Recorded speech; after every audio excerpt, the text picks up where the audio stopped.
अल्हम्दुलिल्लाह रब्बिल आलमीन वल आक़िबतु लिल मुत्तक़ीन वस्सलातु वस्सलामु अला रसूलिहिल करीम बिस्मिल्लाहिर रहमानिर रहीम। हम सब लोग पाकिस्तानी अवाम कौम उम्मत ख़तमुल मुरसलीन सल्लल्लाहु अलैहि वसल्लम जिन हालात से दो चार हैं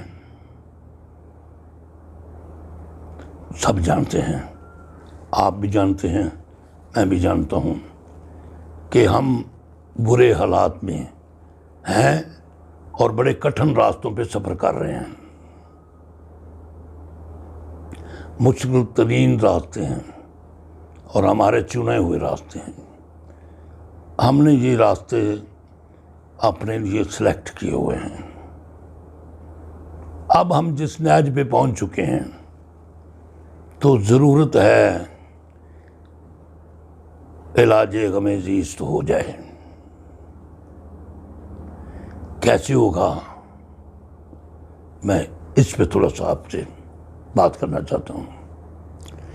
ये हतमी बात है कि आपको सुकून कल्ब हासिल नहीं है। आपको मुश्किलात का सामना है, मुसाइबो अलाम का सामना है, पूरी कौम को, हम सबको। तो इससे निकलने का रास्ता कौन सा है, हम ये तलाश कर रहे हैं। और मैं आपको आज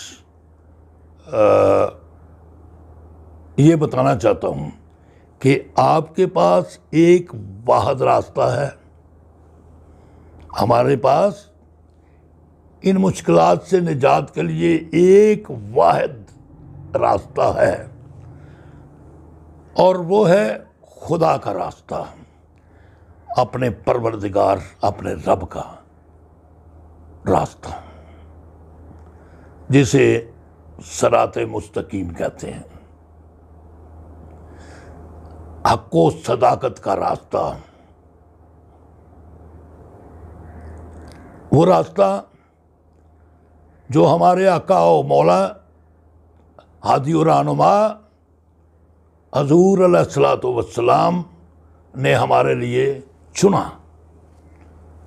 और हमें तालीम फरमाया कि आप इस रास्ते पे चलें तो आपको निजात मिल सकती है।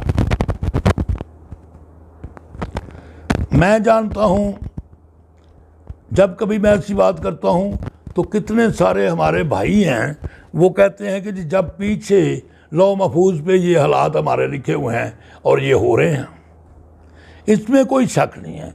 लेकिन जिसने हालात लिखे हैं कातिबे तकदीर ने, उसका आपने एक फरमान नहीं ना सुना या उसे समझे नहीं है। अल्लाह करीम बड़ा रहीम करीम रहमान है, तो वाकई उसने हमारे बारे में सब कुछ लिख रखा है। हमने कितना अरसा जिंदा रहना है, कब मरना है, कितना खाना है, कितना पीना है, कितनी ऑक्सीजन इस्तेमाल करनी है और किस किस से मिलना है और कौन कौन से हालात से दो चार होना है। मगर अल्लाह करीम ने हमारे आका व मौला हज़ूर अलैहिस्सलातु वस्सलाम की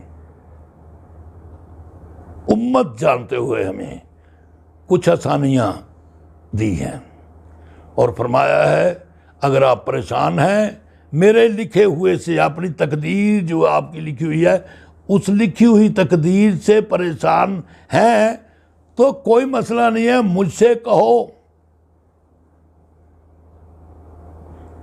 अपने गम, अपने दुख, अपनी तकलीफ मुझसे शेयर करो, मुझसे मांगो,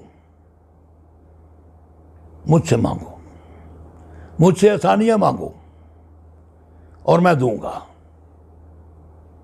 मुझे पुकारो, मैं तुम्हारी पुकार सुनूंगा और तुम्हारी दुआ कबूल करूंगा। ये उसी ने रास्ता बताया है। अब हम इस रास्ते को पता नहीं क्यों नहीं समझ रहे। हम लिए अपने आप को हमने लाइलाज समझ रखा है और हम दूसरे लफ्ज़ों में मायूस हो चुके हैं। और मायूसी ही सबसे बड़ा गुनाह और सबसे बड़ी गलती है। अल्लाह करीम ने फरमाया ला तकनतू मिन रहमतिल्लाह, अल्लाह की रहमत से मायूस ना हो जाओ। मगर क्या है कि हम मायूस हो चुके हैं, हमने अपने रब की बात नहीं मानी और हम मायूसी के गड़े में जाकर गिर गए हैं। अब भी वक्त है, अब भी वक्त है, तौबा का है, अल्लाह करीम से आसानियाँ मांगने का है। अल्लाह करीम हाजत रवा है, अल्लाह करीम मुश्किल कुशा है। वही तो है जो आपके लिए आसानियाँ पैदा करता है, दूसरा तो कोई कर ही नहीं सकता। तो आपने उसको भी छोड़ दिया है।